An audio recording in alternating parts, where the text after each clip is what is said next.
what we're ultimately really just talking about is a weird kind of intellectual phenomenon, post-structuralism, a sort of a neo-Marxism, which basically was able to be taken up by weak intellectuals in the academy so that they could build careers without doing anything. That's the real short of it, to really try to stress that. Postmodernism, practically speaking, is just a weakening of intellectual standards that allows weak intellectuals to build careers and publish articles and draw a salary and live a comfortable life. Even though you can trace it back to post-structuralism, trace it back to Marxism, this is why it was selected in our time. My guest today is Dr. Jamie Q. Roberts. He is a lecturer at the University of Sydney, a musician, a quest master, and the author of The Intellectual Dark Web, A History and Possible Future. Roberts writes that the intellectual dark web was a reaction by liberals against the wokening of the academy and cancel culture. The Joe Rogan podcast is at the center of his narrative, but the intellectual dark web shares an impressive amount of overlap with the gender-critical movement, whatever that is. In fact, we are going to talk about that problem.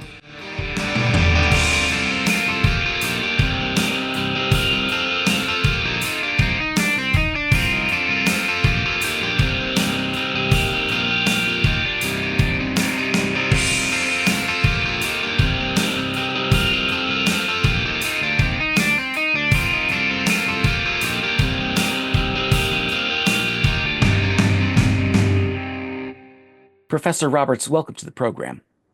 Thanks so much for having me, Matt. Can you just introduce yourself for our listeners and for me, because I don't actually know that much about you? For instance, you're a musician. What kind of music do you play? What would you call it? A little bit electronic, a little bit art rock. I do try to write songs that people actually like, but once you get a bit older and you stop worrying about record deals or anything like that, it's pretty freeing. So, everything from pop songs to art rock. I'm working on an album now. I've had a few personal issues over the last few years which have slowed things up, but hopefully in the next 6 months or a year, I'll release another one. So as I say, guitars, synths, a lot of work on Pro Tools, that sort of thing. What is your actual job title? You could call me doctor. That would probably be the most accurate. In Australia, the professor system is a bit different to the US. So, doctor's probably the best title. And in brief, the story of the intellectual dark web is that Bari Weiss, who is now of the Free Press, wrote an article in the New York Times in 2018 before she had to leave her job there for the crime of doing the job they hired her to do. Here is the very first paragraph of that article. Quote, "Here are some things that you will hear when you sit down to dinner with the vanguard of the intellectual dark web. There are fundamental biological differences between men and women. Free speech is under siege. Identity politics is a toxic ideology that is tearing American society apart. And we're in a dangerous place if these ideas are considered dark." Censorship and taboo suddenly became fashionable among liberals in our time. In fact, your book received a lot of pushback and got unpublished by Routledge. What can you tell us about that incident? What happened to your book?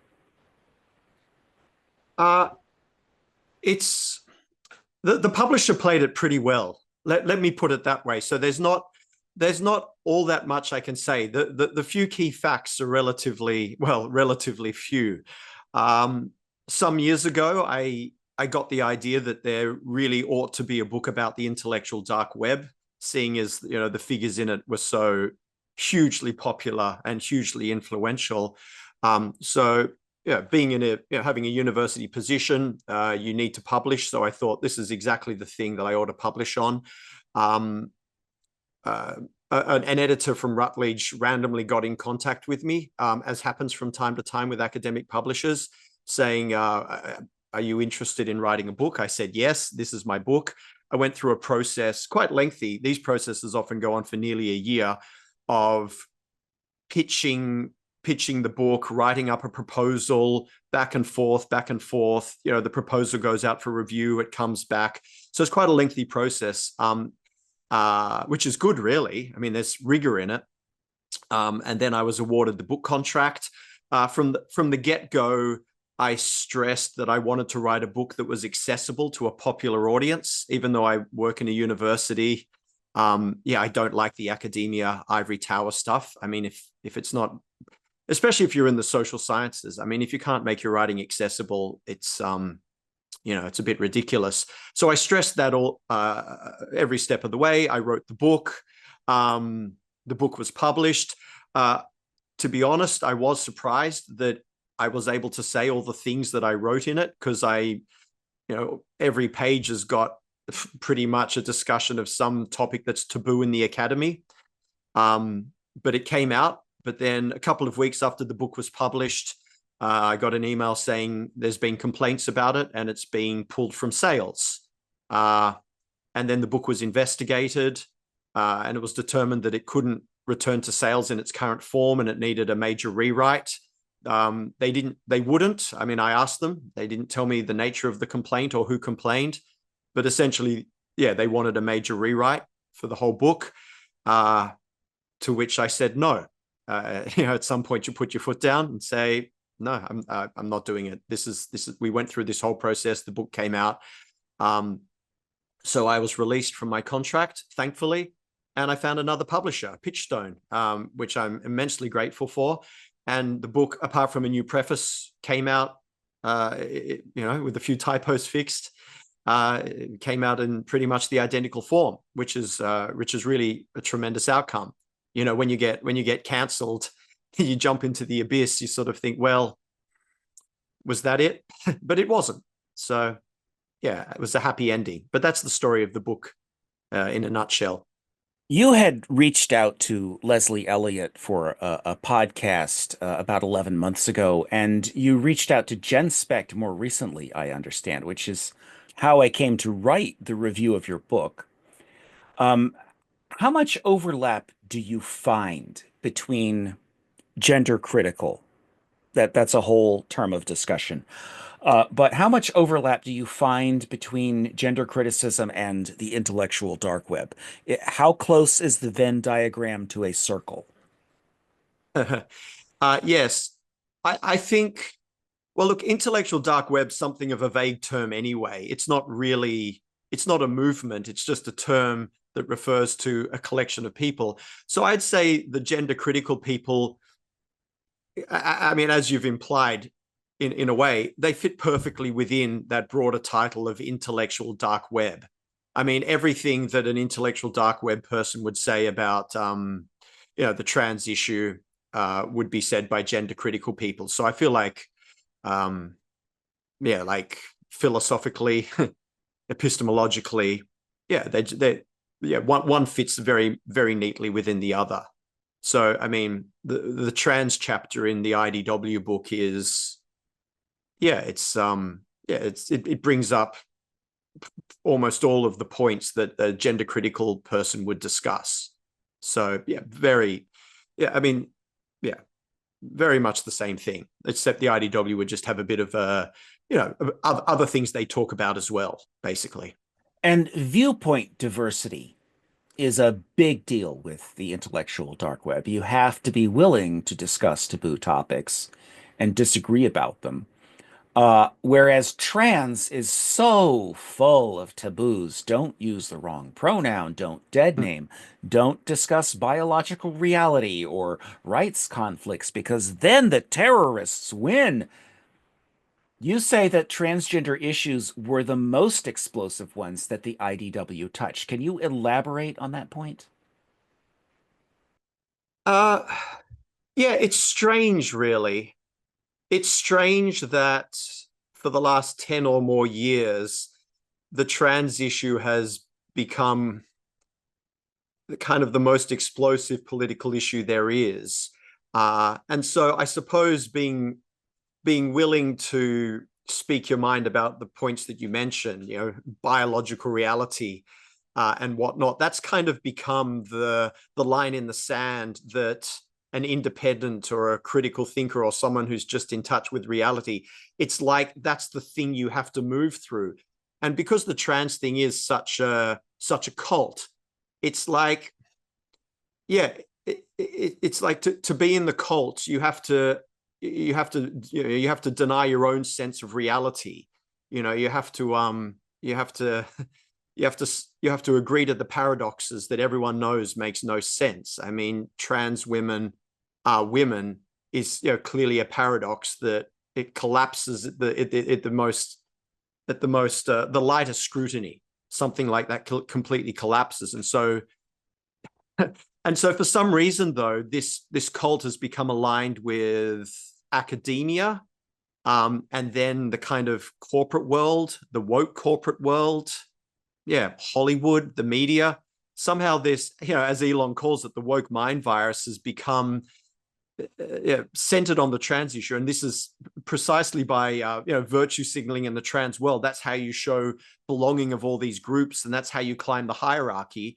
And so being willing to speak out against that is it's basically the the litmus test of if you're an independent intellectual thinker. It's just strange. It's strange that this has become the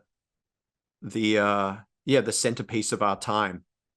But yeah, it has. I guess it's just a sign of how ultimately our various institutions have become corrupted. So rather than being fit to purpose and trying to get at the nature of reality and then recommend how to act based on our understanding of the nature of reality, they've become this strange sort of cult where you have to. The very condition for being a part of them is to show that you're willing to ignore reality. And so somehow the trans things become all meshed up in this. I could probably be a bit more precise, but it is ultimately bemusing that this is the nature of our time. Yes, it's been said that we live in the stupidest timeline, and I sometimes agree. More days than not nowadays, I agree. Um, Mm. so the word postmodernism comes up, and that word has been so overused. Everything I dislike is postmodernism. Um, just from my own perspective as a historian, a lot of postmodernist academics will do helpful work in discrete areas of study. They'll drill a silo down into some particular aspect of the English Civil War, for example, and they do useful work, but they never adopt sort of big ideas because to them, big ideas are, not real. Big ideas are fake. Big ideas are power. Big ideas should, I guess, be abandoned as long as they're, good ideas, they have to be abandoned. Um, so, what is postmodernism? How did it take over, and how do we get over it, Professor? Yeah, it's a great question. And I'm constantly pondering it and reading about it and trying to work out how to, explain what it is as briefly as possible and try to figure out how to get past it. Postmodernism is ultimately, it's tied up to a couple of different things. The human mind is a blank slate, is an aspect of it, which we can trace back to Marxism well over 100 years ago. The idea that the human's infinitely malleable, so you can just take humans and the intellectual vanguard can just develop entire political systems and just plug people into them. So yeah, the idea that humans are infinitely malleable, the human mind is a blank slate, is like a key aspect of it.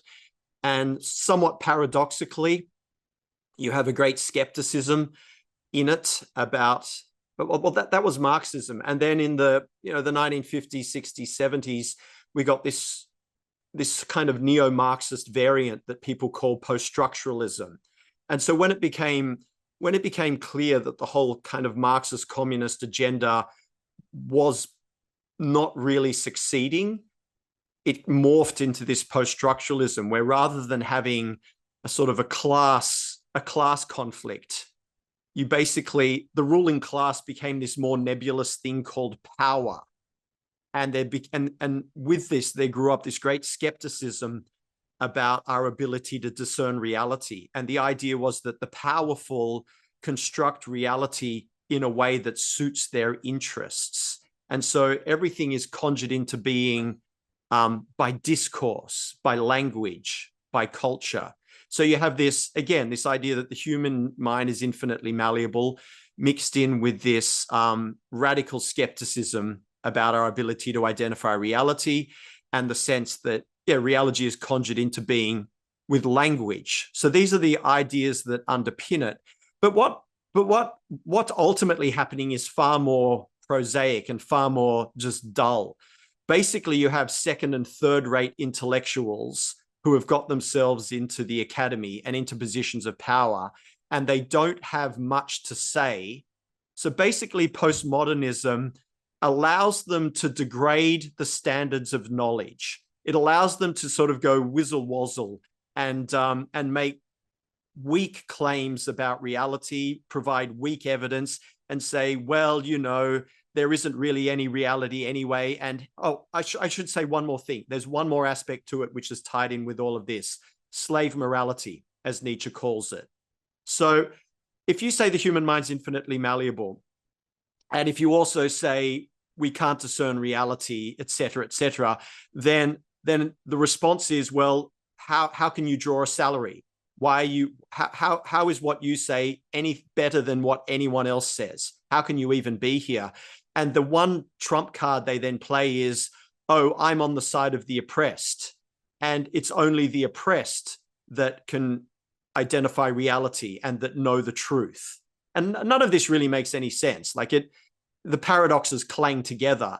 So, but basically they say, okay, I'm on the side of the oppressed. Only the oppressed know reality.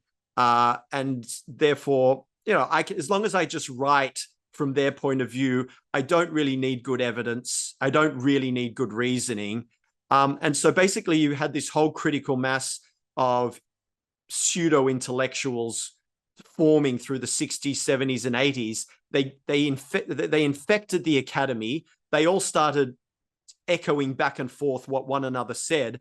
The peer review process, rather than being something which is meant to strengthen ideas and test them, ended up being the corruption at the heart of the whole edifice. And so what we're ultimately really just talking about is a weird kind of intellectual phenomenon, post-structuralism, a sort of a neo-Marxism, which basically was able to be taken up by weak intellectuals in the academy so that they could build careers without doing anything. That's the real short of it, to really try to stress that. Postmodernism, practically speaking, is just a weakening of intellectual standards that allows weak intellectuals to build careers and publish articles and draw a salary and live a comfortable life. Even though you can trace it back to post-structuralism, trace it back to Marxism, this is why it was selected in our time. I mean, hopefully that makes sense. As I say, I keep trying to rehearse it to say it briefly and clearly, but, you know, that's ultimately what I feel is going on. I would absolutely validate that from what I have seen. Speaking of academia, academic writing, one of the things that they teach you, that they try to wring out of you by putting you through that ringer, is the use of the first person pronoun. Speaking of pronouns, uh, which I get it to a degree. It makes sense to a degree, and then there's a point where it becomes absolute, and then it's just pretentious. Why does the Academy do that? What are the reasons why the Academy creates these kind of language rules? I mean, I recall in high school, my year 9 English teacher telling me that I absolutely cannot use I. And I've come across quite a lot of academics who say that. And you can write without using I. You say, this essay argues that, or you just make the argument, something like that. But to be honest, it's a bit of a mixed bag. I even find postmodern types supporting the use of I. So yeah, in my experience, it is actually a mixed bag of whether academics are okay with using I or not using I. To me, it's just an affectation. A very natural way to write is to say I or I think. You don't really want to overdo it. But for me, the whole point is to provide reasoning and evidence. So whether you say I or you don't say I, it's about your reasoning and evidence that matters. Do you see a link between academia creating taboos around, let's say, words, not just the first person uh, pronoun, but the things that you're supposed to do and not supposed to do? Do you see academia having a role in creating the taboos around trans? Oh, entirely. Okay, maybe not entirely, but so much of this comes from academia. Getting back to the previous point about postmodernism, if you're an Enlightenment type of thinker or any kind of liberal, then you're looking at reality and you're drawing, you're trying to make inferences using reasoning and evidence. But if you're a postmodernist, language conjures reality into existence, which means by that very nature, the way you succeed is not with reasoning and evidence, but by controlling what people think and policing language, which is how you can be a second and third rate intellectual. You're not doing reasoning and evidence. Instead, you're being language police. So yeah, the policing of all this crazy policing stuff around trans is very much, for my money, an offshoot. It's about, weak intellectuals trying to protect themselves from scrutiny. And they developed quite successful techniques over the years in the academy. And so I think the trans movement logically jumped onto that in the last 10 or 20 years because it was so successful in the academy. It's like, oh, you're a white male, you use those words, you're bad, you must be silenced. The whole Foucault thing, language conjures reality into existence. And so, yeah, absolutely. The bizarre intellectual infrastructure that's been laid down in the 60s, 70s, 80s, 90s in the academy eventually was taken up by the trans movement. I see a remarkably clear line between the two, for sure. That was the conclusion that people drew from examining how trans and all the sort of identities, the identitarianism came up bubbling through Tumblr in 2015. Uh-huh. So technology, I think, plays a real outsized role in amplifying those things that were already there. Those tendencies of the academy are amplified by the technology, I think. And certainly the little worry machines that we put in the pockets of our children now, I think, have something to do with it. But let's focus on the ideas here. I want to ask you about the dying of religion in the West, the God-shaped hole in us. You don't think that woke or trans is quite a religion, at least not yet. I would agree. But they do act like cults. You've used that language. They talk like cults. They walk like cults. It helps actually to understand them as cult-like entities or phenomena. What would you say to this thesis that these beliefs have filled a vacuum of religiosity as the left organized religion, as the mainline Protestant churches have declined, the pride and progress flags became a new civic religion? What do you think about that idea of seeing it as maybe a mass formation, for example? That's Professor Matthias Desmas' idea, but what do you think about that idea of a historical process of religion fading, one kind of religion fading, and people looking for something to fill that hole? Yeah, so I've heard that argument a lot, and I'm mostly sympathetic to it. What's interesting is that my PhD thesis, which I wrote between 2005 and 2009, this was kind of before the internet took off, and I wrote it because what struck me as I was starting to battle with academia was how much academia was a sort of religious cult. Like it couldn't have been plainer to me. And so during my PhD thesis, I tried to develop a kind of a broader theory of, I guess you'd call it human nature. And I came to the conclusion from reading people, well, from my own, experience, and then from reading people like Joseph Conrad, Tolstoy, Nietzsche, and various others, I came to the conclusion that humans are by nature religious.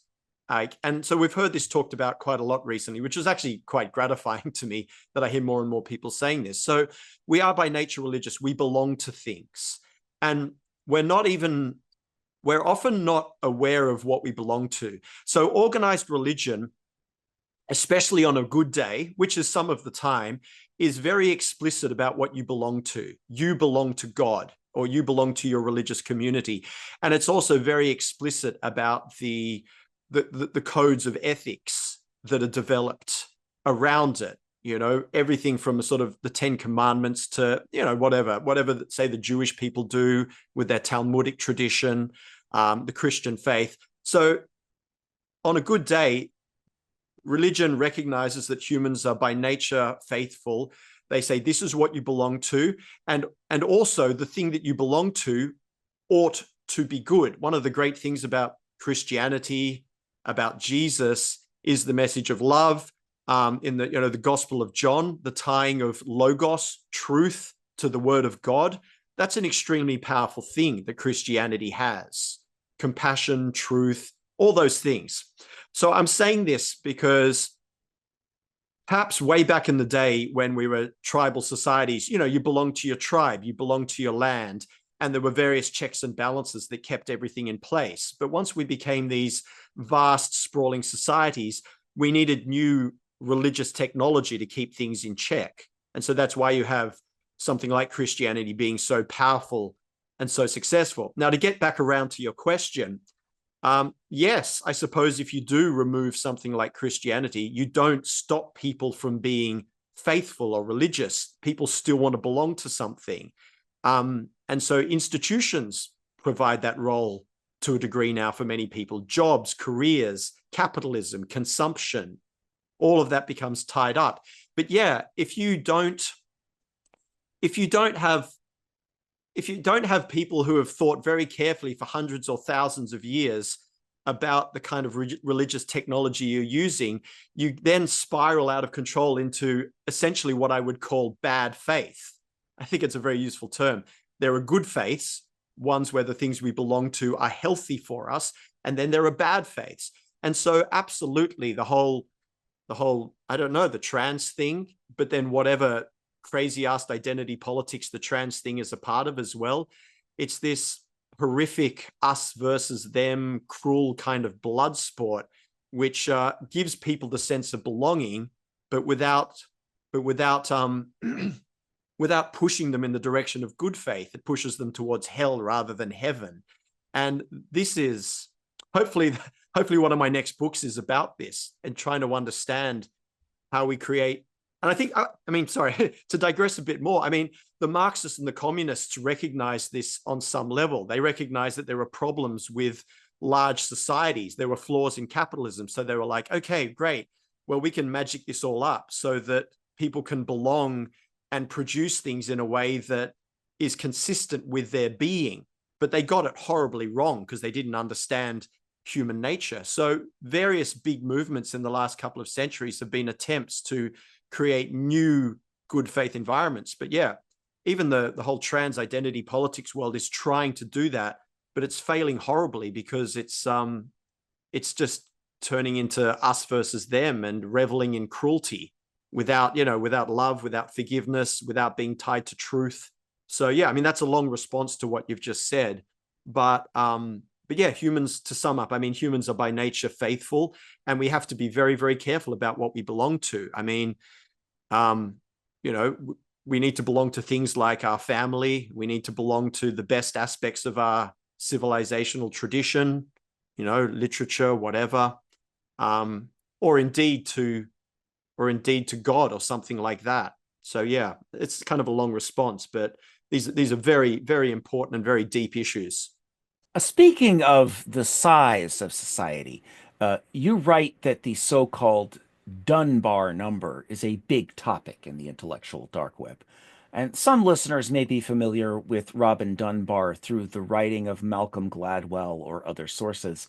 I'm personally familiar with the topic because of its applications in conflict history, military history. Can you explain for listeners what the Dunbar number is and why it matters to the intellectual dark web? What is that discussion about?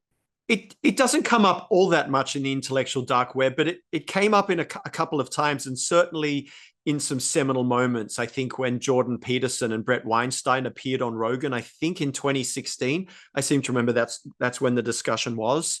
So it was in some seminal podcasts, but it's a very attractive concept. The idea that the idea that humans evolved in small groups, and in those small groups, everyone knows everyone. So you can appreciate that if everyone knows everyone, then so much of the bullshit that we get in contemporary society doesn't swim. It can't fly. So you come across someone who's narcissistic or psychopathic, and maybe they fool you for a little while, but then you realize that they're all talk and no action, or they're liars or they're manipulators, and they will pay the price, whether they get killed or ostracized or demoted. And surely also in a small society, the people who actually find the food or actually find the water or actually protect the group, who exist in reality and benefit the collective, they are going to be the ones who will be rewarded in some way. It has to be that way. Whereas in large societies, this ties in with everything we're talking about with the corruption of the institutions.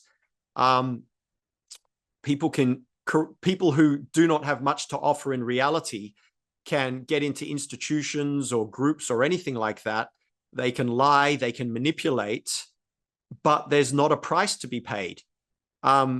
Because even if a lot of people know that there are liars and manipulators, the institution will protect them. Or even if they do get caught and they have to move on, there will always be another group they can join. So basically, one of the epic challenges of large societies is to create political systems and various checks and balances that reproduce what would have occurred naturally in small societies. And so, for me, that's really at the core of society, which is why we had institutions in the first place. We create them so that there are mechanisms for checking whether people are lying or not. But when the institutions themselves become corrupted, we're in all sorts of trouble. So that's why the Dunbar number is important, and why thinking about that sort of thing helps us try to figure out how we're going to right the wrongs of our of all the problems in our society at the moment. There is a controversy going on right now as we speak between Joe Rogan and Douglas Murray, arguing about Israel. And there was someone else on the podcast. I can't remember his name right now. But do you have any opinions or any thoughts to offer about that particular controversy? Just as an example of how the intellectual dark web is defined by debate rather than agreement. I haven't watched the podcast, but I hopefully will do so in the next couple of days. But my friends have been talking about it, and I've watched a few surrounding discussions. I think it actually comes down to quite a nuanced discussion of what's meant by lived experience and what's meant by authority. And in the woke world, in the identity politics world, lived experience is used to trump everything. It's like, this is my lived experience, therefore I'm right, everyone else needs to shut up. And people have been rightfully critical of that. Yet, as I've also said on other podcasts, lived experience is extremely important. I mean, everything I believe and argue has started with lived experience, with me observing things, identifying patterns, and then building it from there. And so I think this discussion, from what I can gather on Rogan, I think it was it David Smith and Douglas Murray, has been a kind of a battle over evidence and what counts as evidence and what counts as expertise. And I suppose from what I can gather, Douglas Murray is saying, well, I actually have been to these places. I spent a lot of time in them. You haven't. but for me, it's a very interesting discussion. It strikes at the very heart of what counts as evidence, what counts as authority, and it's not a discussion that's easy to have because there are pitfalls all over the place. But I mean, I very much welcome it, and the fact that the fact that this has kind of exploded in the last few days, as a kind of discussion of, okay, what's meant by authority, what's meant by lived experience. I mean, again, it's the Dunbar number thing. If you're in a society with 150 people and essentially you see the problems, you see the wild animals when they come, you see the drought when it comes, you see the famine, you see the disease, like you see it all. So lived experience, and maybe you don't move around that much. But yeah, lived experience is extremely powerful. Whereas we're trying to keep in touch with an entire world of 8 billion people. And so we need to rely on authority, not just lived experience. And so it's a very important but difficult discussion. And so my sense is that this is what's people are kind of hashing out around this at the moment. So, I mean, as I say, I haven't watched it and I'm not sure. I mean, I do like Douglas Murray, but I'm not sure if he necessarily argued quite as well as he could have this time. But I'm interested in, watching the podcast and, checking it out and, following this discussion more, which, as I say, is absolutely vital and important. You write that Joe Rogan's podcast was the sort of epicenter of the conversations that formed the intellectual dark web, and your original title actually mentioned him in it. The Grievance Studies affair also was a breakthrough moment for this free-spirited debate culture. I've met all three of the individuals involved in that hoax at GenSpect conferences. And Rogan also helped Abigail Shrier break through the media filter, I believe. So I don't know if you're aware, but there was a concerted pressure campaign against Rogan a couple of years ago in the US. And ironically, some of the organizers of that were people that I had worked with back in my progressive political days. So do you think that the cultural power of these progressive academic orthodoxies is waning? Do you think that cancel culture is on the way out? Do you think that the culture of free debate is ascendant? Or do you think that we're still in this fight for a while? What's going to happen, do you think? Yeah, it's such a good question. And it's the question of peak woke, which that phrase has been, I mean, I've heard people using it for at least 5 or 6 years now. It's like, well, have we reached the end of it? Did we reach it in 2020, 2021? Did the return of Trump mark the end? I thought when Trump got back in, perhaps it did mark the end, but in the last month or two, my sense is, the woke left has been remarshaling its forces. I mean, I've been off work I've been on leave for about a year, and so my sense is if I can get back, which I intend to in a couple of months, and once I start sitting in on staff meetings and hearing what the students are saying, I can get a bit more of a sense. And I mean, this is Australia, but we move pretty closely still to America and the US. I can get a bit of a sense of which way the tide's turning. The thing is, I think, as I've said on other podcasts as well, I actually can't believe we're still here. It's 2025. I mean, these ideas didn't make sense in 2015. They never made sense. They all collapse. The lighter scrutiny, they fall over. You barely need to argue to reveal the paradoxes and the ridiculousness of them all. If there is no truth and there is no reality, then surely you should, resign your university position. I mean, it's just, they collapse immediately. If a trans woman's a woman, then the concept trans shouldn't even exist. It should annihilate itself in the very second of its utterance. Like there's just, it always collapses. So why are we still here even now is the big question. So I'm optimistic in the medium to long term that eventually all of this will fade. I know a lot of people are writing articles at the moment. I mean, my dad just shared an article with me this morning from someone in Substack called, I don't know, Vibe Shift or something. So it's, the same thing. Everyone's saying, wow, it's finally shifted. It's finally shifted. But as I say, I won't feel more confident until if I get back to uni and start lecturing and talking in tutorials and testing the water and talking to the students and just because like when I last taught at the end of 2023, I mean, you could cut the air with a knife. It was so tense. And I'd bring up trans issues in cancel culture, and then there's always a cabal of students who say that I should be removed and I shouldn't be teaching these courses. They say things like, yeah, Jamie says there's things he can't say. I have this as a written comment. Jamie says there's things he can't say. He needs to be removed from teaching this course.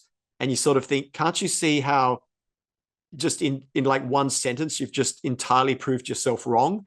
But the fact that even students can write those sorts of self-defeating paradoxes or whatever you want to call them, I mean, that wasn't long ago. So I'd have to, if I start teaching again, I can get a bit of a sense of whether if the non-woke students actually feel comfortable just talking openly or whether they're scared.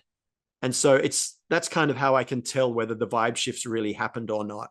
But yeah, I as I say, in the medium to long term, I think things will probably turn out all right for all of this, but who knows if it's going to be another 1, 2, 3 years. We might have the whole Trump derangement syndrome quite possibly will cause everyone to double down on all of this stuff for another few years. I don't know. You also acknowledge in this book that there is a danger of conspiracy theories breaking out when people are just reactively anti-establishment. I read that and I instantly thought of Graham Hancock.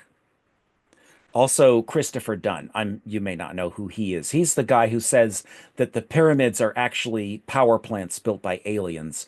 And both of them have been on Rogan. But I've also watched, for example, an archaeologist named Flint Dibble recently debated Hancock on Rogan, and I thought it was great. I think we need more debates on forbidden topics. I think it's fine to let Graham Hancock yammer about consciousness and lost civilizations that we can't find in the archaeological record. That's how lost they are. It's fine for him to talk about that stuff as long as Flint Dibble is there to debate him and tell him why he's wrong. But then on the other hand, Dibble has pronouns on his bio on Blue Sky. So, if I was Graham Hancock, I might have questions for him about, hey, does sex difference exist in the archaeological record? That might be a thing that I would bring up. But my point is that you write that the intellectual dark web is defined by disagreement and that it is not permanent. But you think that this spirit of open debate about taboo topics will be its legacy. I think that's a good thing if that happens. But why are you so bullish? You think that liberalism will recover from the woke mind virus in our time? I'll say a couple of words about the conspiracy theory, and then I'll talk about why I think liberalism will recover. This whole knowledge-seeking enterprise, you can't really determine before you hear someone's claims and someone's evidence. You can't obviously determine beforehand whether they should speak or not. So the point is, you've got to let them speak a bit, and then you've got to go through some kind of process. So the thing is that I think in a good liberal society, we need to accept a fair amount of conspiracy theory so that we at least have the chance of getting the signal, the truth actually coming through. And so I'm not that troubled about conspiracy theory because, I mean, how many things that have turned out to be true, people were like seriously skeptical of them at first.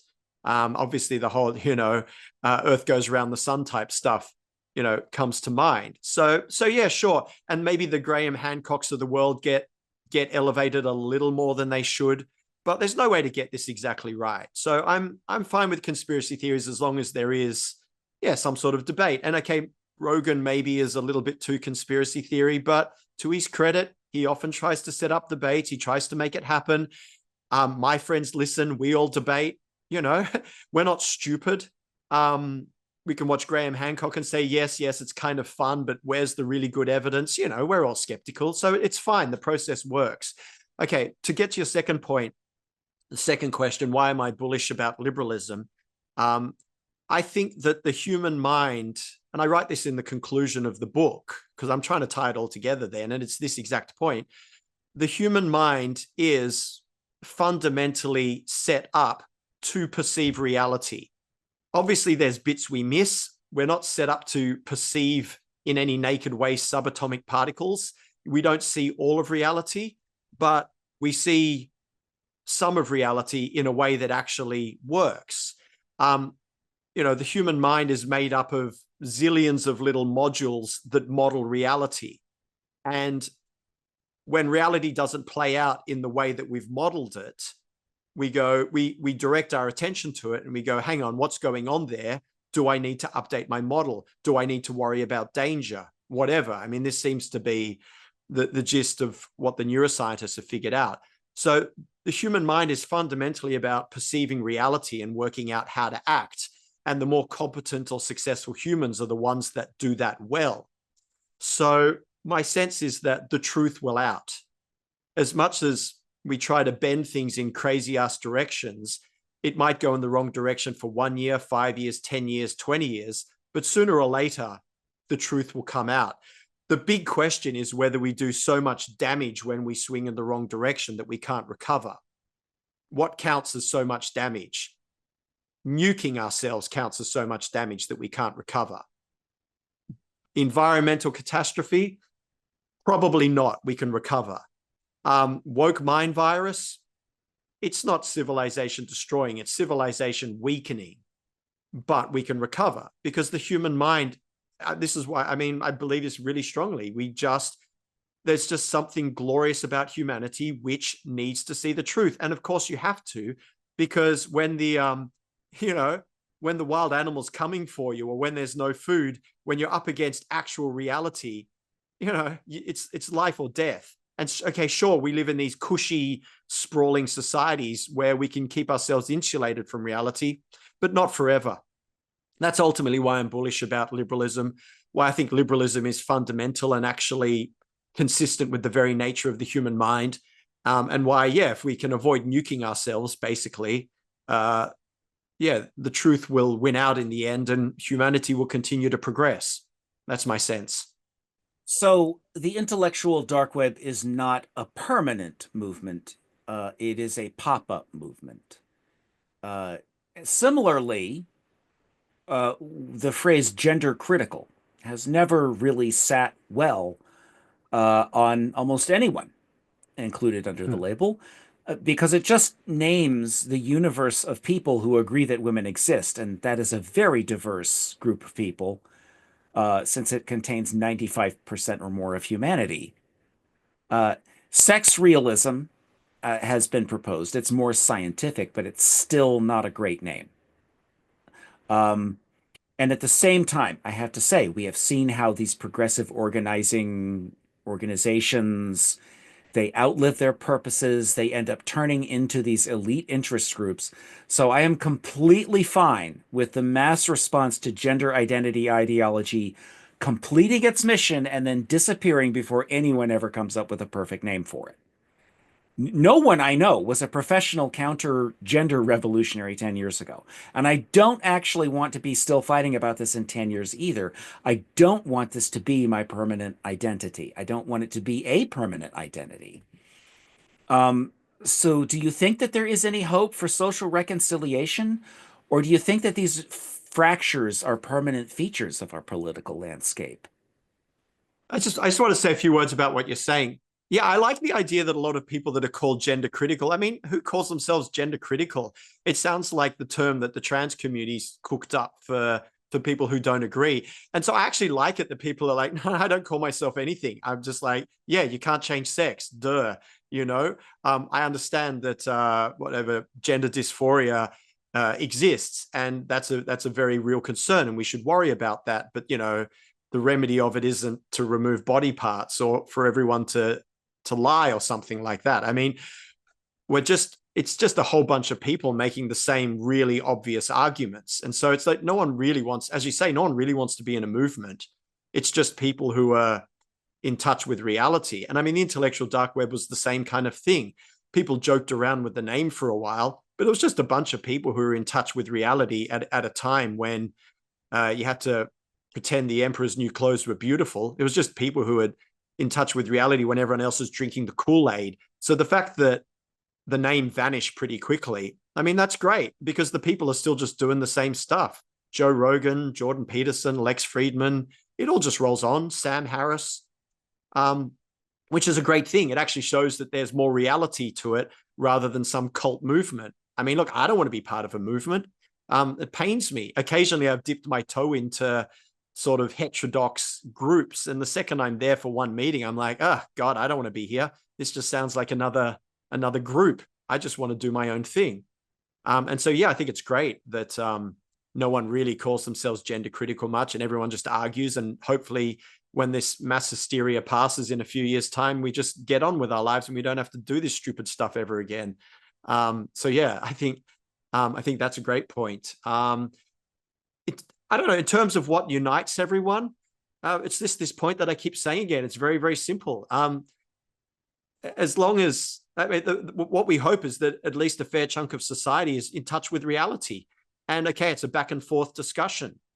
It's not like we perceive reality perfectly and without failure, but that's why we have discussion. That's why we have language. That's humans' great strength, is that we are able to perceive reality, but we also know we're fallible, and we use discussion to like ratchet up or to maximize our ability to perceive reality. And so I mean, that's all that underpins this. And so maybe there are leftists who aren't exactly going to be aligned with conservatives on certain points, but as long as we kind of broadly agree with the rules of the game, things will move forward in the right direction.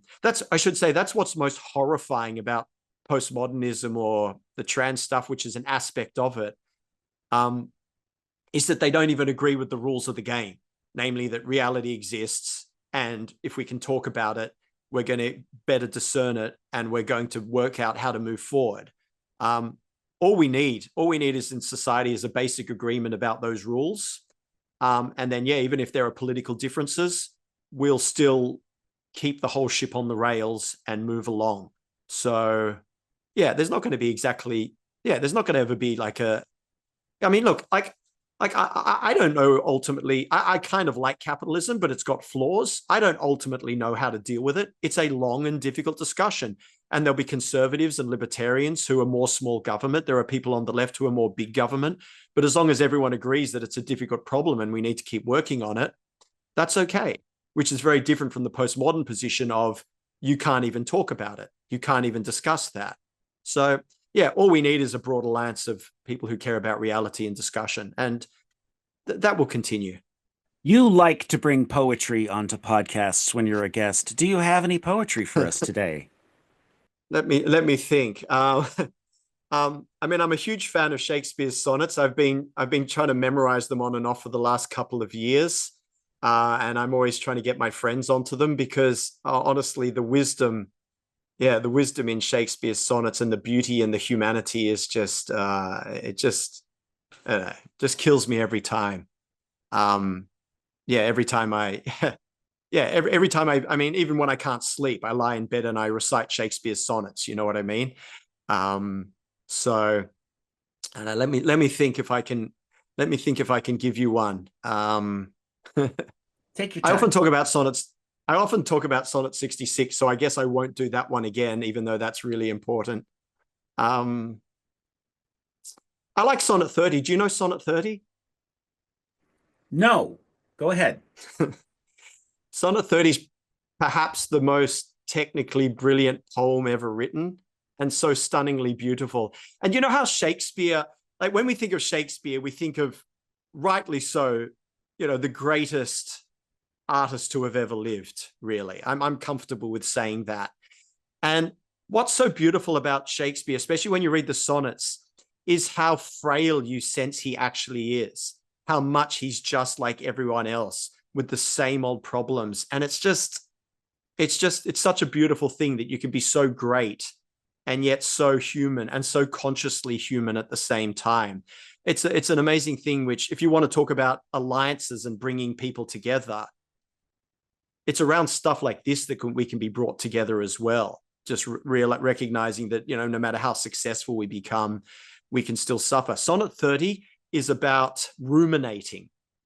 So, I think a lot of us do that, especially in the dark hours of the early morning when we have to face our demons and we lie in bed. And so, yeah, what the heck? Let's do Sonnet 30. So it goes, so hope I don't get stage fright. It starts out, when to the sessions of sweet silent thought. When, it's a beautiful line. When to the sessions of sweet silent thought. Shh. It's all this shh, kind of like bedtime sounds, shushing a baby. He's basically saying, when I start to think, when I start to sit back and just think, when to the sessions of sweet silent thought, I summon up remembrance of things past. I think of the past. And we think, oh, wow, we're about to hear about some beautiful memories. He sets it all up that we're about to hear about some beautiful memories. And that is not what happens. The poem then just falls into ruminations. I sigh the lack of many a thing I sought. I sigh about the fact I never got what I wanted. I sigh the lack of many a thing I sought. And with old woes, new wail my dear time's waste. He thinks about all the stupid things he did in the past that wasted his time. And then comes the most beautiful line, or two lines, Then can I drown an eye unused to flow? Basically, then I shed a tear when I don't even cry much. He says, then can I drown an eye unused to flow for precious friends hid in death's dateless night. It's so beautiful. He's talking about all his friends who have died. And you can imagine in the, the late Middle Ages, everyone died. For precious friends hid in death's dateless night. It's the most beautiful description of death. Death's dateless night. When we sleep, time passes. When we die, there is no date. And then what's so beautiful is the poem itself then, it itself like goes deeper and deeper into ruminations. And then it goes, the whole thing becomes this rumination. Then I'll do it quickly. Then can I grieve at grievances foregone and heavily from woe to woe tell o'er the sad account of fore bemoaned moan, which I knew pay as if not paid before. So it's then can I grieve? Then can I feel sad about grievances foregone? Then can I feel sad about things I felt sad about before? And heavily from woe to woe tell o'er. He actually brings in a dash of comedy now. He says, the sad account of fore bemoaned moan. When we whinge to people about the bad things that have happened to us and we go, oh, it was so sad what they did to me. The sad account of fore bemoaned moan. It's like you're telling your war stories. And then he says, which I knew pay as if not paid before. I suffer again, even though I suffered before and got over them. So the whole poem's this beautiful embodiment of rumination, as well as an awareness of how useless ruminating is. But then this is what's so amazing. The last two lines of the poem, it flips and everything's redeemed. It goes, and if the while I think on thee, dear friend, all losses are restored and sorrows end. So the previous parts of the poem have been all twisted and mixed up, but then it becomes light, so light. And if the while I think on thee, dear friend, all losses are restored and sorrows end. So he thinks of his friend or perhaps his lover, and suddenly everything, all the troubles fall away. And this brings a tear to my eye even every time I say it and every time I think of it, because it reminds me or reminds us that ultimately what counts is human connection, that ultimately what counts is love. And that's what sits behind a lot of this stuff. When you're told you're not allowed to speak your mind, when you're told you're not allowed to enter into discussion with someone, all of that, like that, we are robbed of our basic human connection, which is the very thing that redeems us. It redeems us intellectually, but it also redeems our, the suffering that we all have at one time or another from whatever life has thrown our way. So yeah, that's Sonnet 30 for you. What are you doing now? What is next for Dr. Roberts? Like a whole bunch of things. So I've just written this intellectual dark web book. I want to write another book. I'm actually started working on another book now, which is probably going to be called Men and Women, which talks about quite a few of the issues we've been talking about. But I want to have a rather challenging and brutal discussion of biological reality, drawing on people like Shakespeare. I talk a lot about, we've been talking about reasoning and evidence. For me, some of the best evidence that I can come across comes from literature, and also actually, funnily enough, music and songs, things that have stood the test of time. So I'd like to do that. I will likely return to teaching at the university for a while yet. And that's going to be very interesting because in previous years I've held my tongue a little bit, whereas now basically I just intend to go back and essentially all guns blazing. So I think that'll be quite interesting to see how long I last and the kind of pushback I get, because I mean, I was talking about Shakespeare and our sort of human frailties. I mean, I have the same human frailties. So when you try to fight the system and it doesn't work, it takes a fair amount of psychological strength to push through. So I'm gonna give that a shot and see what happens. And then just other things, side projects, music. Um, I don't know. I've got a piece of land where I think you mentioned at the start, I run quests and adventures and things like that. It's not you wouldn't call it LARPing. It's more like adventures. So I don't know, try to keep building my my eccentric side projects, which I think are very important because, complaining, as you said before, like you don't want to spend your whole life just fighting the trans movement. There's something kind of miserable about fighting battles which in some way shouldn't have even begun in the first place. But I think if we have other positive things in our life where we're actually creating, not destroying, that's really, really important to keep us balanced. So I don't know. Yeah, that's the future. And where can listeners find you? I've generally stayed off social media, but just in the last, I suppose, 6 to 9 months, I've got an X account up and running. And so I post a little bit there, the odd video I make, the odd lecture, the odd thought, these sorts of podcasts. But yeah, so I'm starting to build the follower base and have a few interesting discussions there. But certainly, yeah, X is probably the best place to find me for sure. So yeah, Jamie Q. Roberts. Dr. Roberts, thank you so much for joining us today.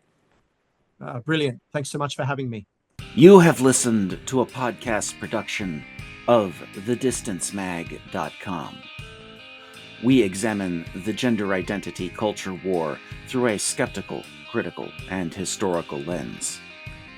Visit thedistancemag.com to subscribe and support this shelter encampment for the politically homeless.